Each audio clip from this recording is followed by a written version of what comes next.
Good evening, this is Mr. Wintermelon, and in this series of video, we will be learning about excretion.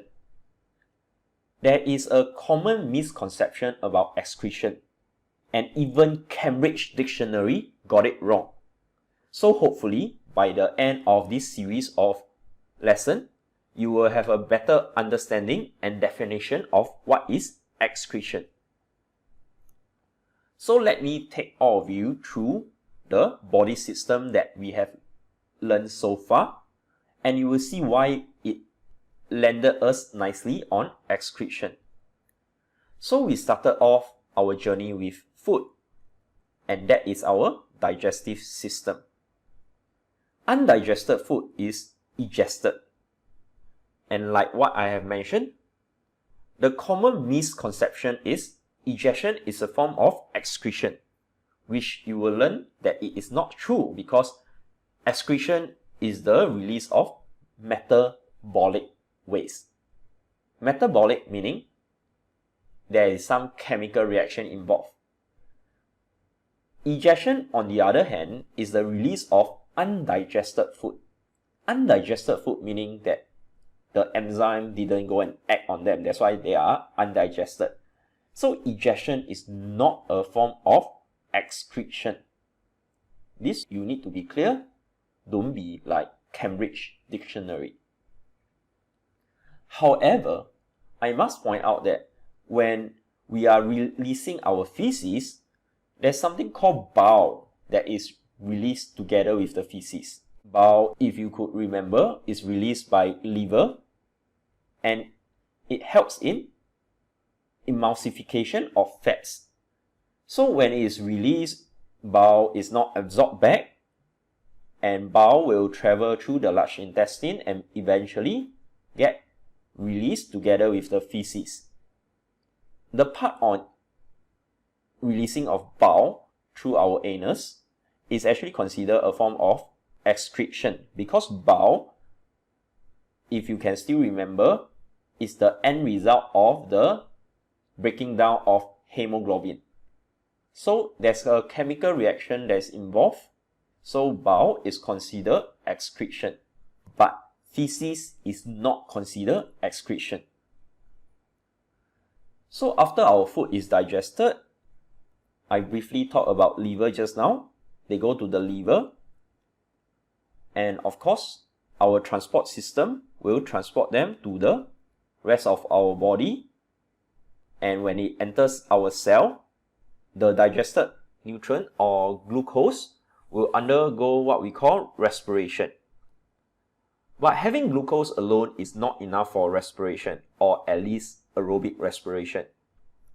Respiration also requires oxygen, and one of the waste products of respiration is carbon dioxide.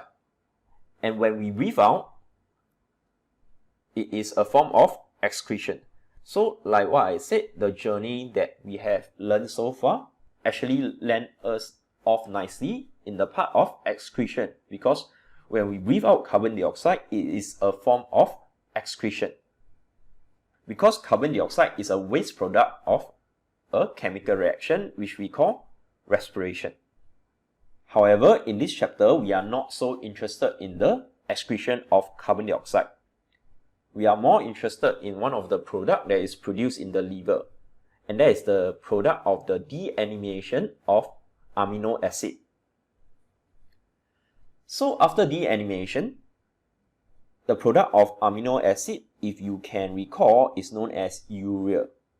Urea will be transported to the kidney, and after which, urea, the name urea itself, actually you can guess what it will end up in. It will end up in our urine. And this is the excretion which we are interested and going to focus in this chapter. So let me just briefly go through what we are going to learn. In this video, you will learn about the definition of excretion. And of course, having just definition is not enough to make a video, because I can just finish off in one slide. In this video, you will also learn about our urinary system, the anatomy of it, which I would say is not exactly inside your syllabus, but it will be weird if we do not go through it and if you do not know it. And I'm quite sure some of the names you will need to use them to answer your question. They just did not say that it's inside the syllabus, but it is low-key inside the syllabus. So we have to go through this.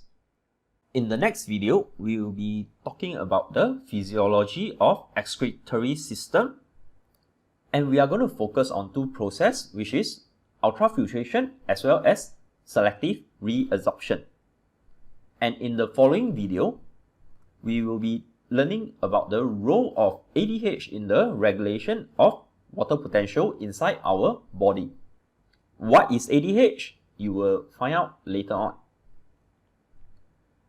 And in the last video, we will learn about the mechanism of dialysis, where we talk about kidney failure. We will first start off with the anatomy of kidney, but before that, there's a part on the definition of excretion. So in this video, you will learn about the definition of excretion and explain the importance of removing nitrogenous and other compounds from the body. And this part is inside the syllabus. The second part, which actually I titled the video, which is outline the organ in our excretory system, as well as the different region of kidney. This one is not inside the syllabus outline. This part I just put it in here, and it's going to be bulk of this video if you disregard the introduction. Why is it important for me to go through this? Is because you need to know what are some of the parts, especially in the functional unit of. If not, I will be going around, oh, this part is ultrafiltration, this part is selective reabsorption. I will just be using this part if I don't go through the anatomy of the functional unit of a kidney. Which is why, even though this is not inside the syllabus outline, I would say it is essential that you know some of the part which I'm going to point out. Because when you are answering question, knowing the name will be, I wouldn't just say important, is like needed in some of the question for you to be able to say that, oh, this part is responsible for what. Alright? So what is excretion? Take out your notebook. So what is excretion? Take out your notebook and copy down the definition. Excretion is the removal of waste products of metabolism from organism. Metabolism is a fancy way of saying chemical reaction. And why is it important? It is important because waste product can be toxic and harmful when accumulated inside the body, which is why we have to remove them from our body. In simple organism, waste product can easily be excreted by diffusion, but for us, a complex organism, we need an excretory system to do this. So copy down the definition as well as why is it important. The one on amoeba, you can just leave it. You don't have to copy it down. Alright?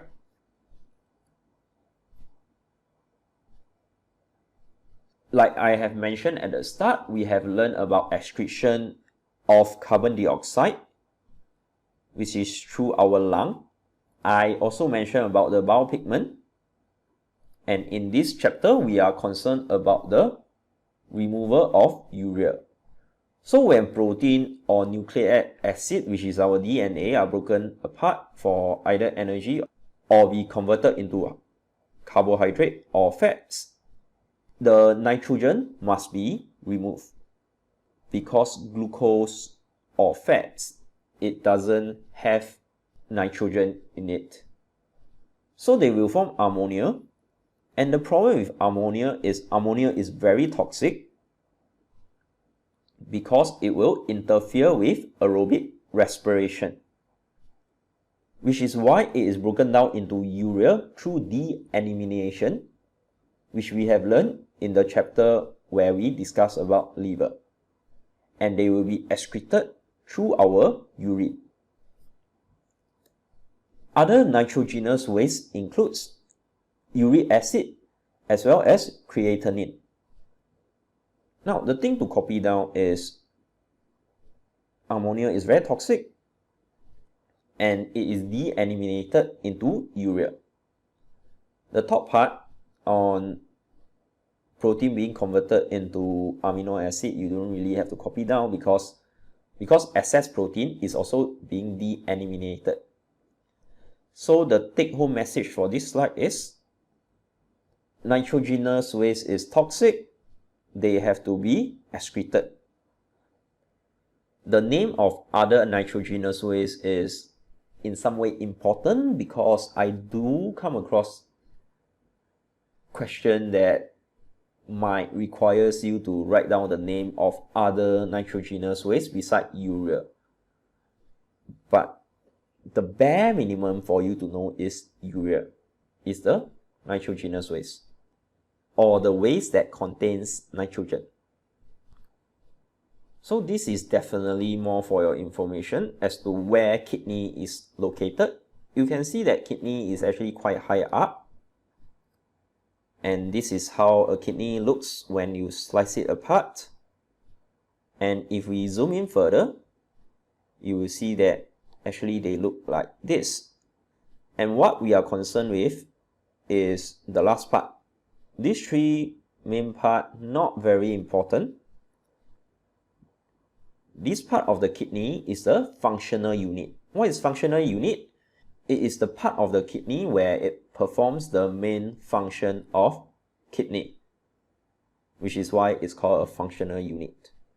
So this is the part where we are going to focus on in the next few videos. The rest of the part you actually don't really have to know, but as a biology student, you should know where your kidney is located and roughly how it looks like. So the kidney is located down here. I have labeled the part that is above the kidney, which is adrenal gland. What is adrenal gland for? You will learn that in a later chapter, but in case you are wondering, hey, how come the kidney is like wearing a cap? It is actually the adrenal gland, and you will learn the function in a later chapter, so don't worry about it at the moment. So the function of kidney is to filter blood and process the filtrate into urine. Filtrate meaning the things that are filtered out. Kidney will also help to regulate the water potential in the body. This means the volume of water inside our body is being regulated by the kidney. The tube that is coming out from the kidney, which is called the ureter, connects the kidney to the urinary bladder that is down here. So after our urinary bladder is filled up, it will pass through the urethra, which opens to the outside of our body. Now, it is important for you to know the difference in the spelling of ureter as well as urethra. How I like to go about memorizing the spelling is this. Ureter can be converted into urine if I cover the middle and add a I-N-E behind. And why I want to convert it to urine is because for ureter, only urine passes through it. Urine as well as semen can actually pass through urethra. So the spelling cannot be converted into urine. So please know the difference in spelling between ureter as well as urethra.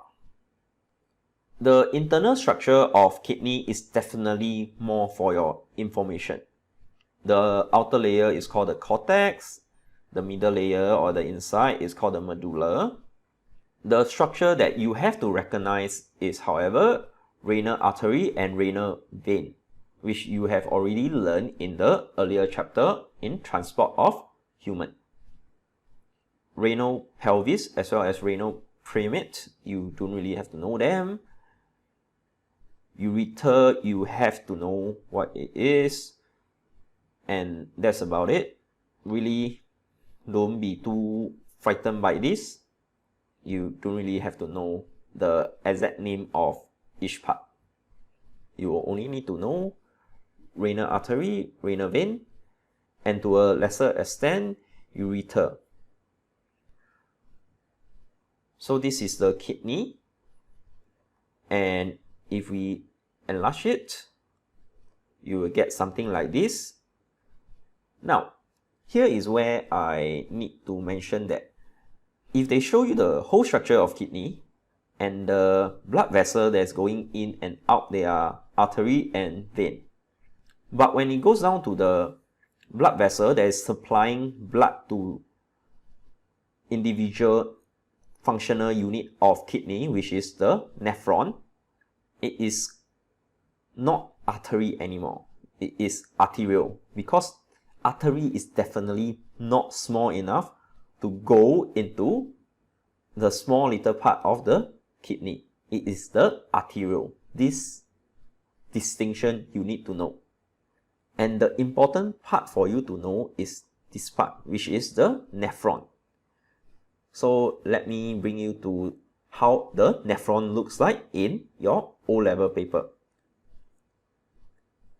So this is how your nephron looks like inside your O-level paper.